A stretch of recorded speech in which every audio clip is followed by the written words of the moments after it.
Senator صاحب یہ فرمائیے، اس پورے کیس میں جب کابینہ سے منظوری بھی لی جا رہی تھی تو بیرسٹر شہزاد اکبر صاحب لفافہ لے کے آئے تھے، آج باقیوں کو سزا ہو گئی، جو انسٹرومنٹ تھے جو یہ کام کر رہے تھے یا کروا رہے تھے ان کا کیا ہوگا؟ ان کو آ کر پاکستان میں کیس کا سامنا نہیں کرنا چاہیے؟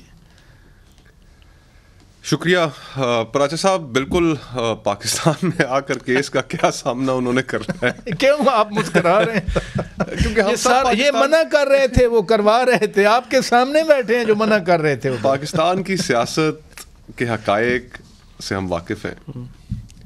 ایک زمانہ تھا کہ میاں نواز شریف صاحب یہاں سے چلے گئے اور پھر جب پروکلیم ڈیفینڈر تھے، جب واپس آئے تو پھر وہی ہائی کورٹ جس نے انہیں سزا دی تھی، وہی عدالتیں جنہوں نے سزا دی تھی، ایئرپورٹ پہ بیٹھ کر فیسیلیٹیٹ کرا رہے تھے.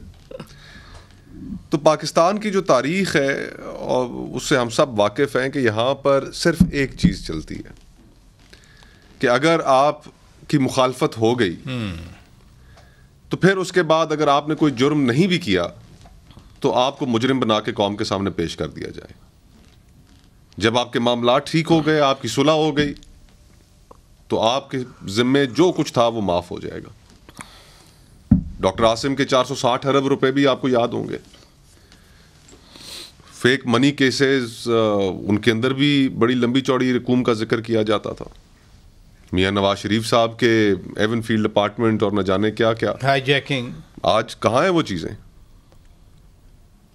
تاریخ کا پہیہ جب گھومے گا، جو کہ گھومنا ہے، پاکستان کی تاریخ ہی ہمیں یہ بات بتاتی ہے، تو پھر ایک وقت آئے گا کہ آپ، میں اور فواد بھائی ہم بیٹھے ہوں گے اور گفتگو ہم کوئی اور کر رہے ہوں گے اور ان کیسز کا ذکر تک نہیں ہوگا.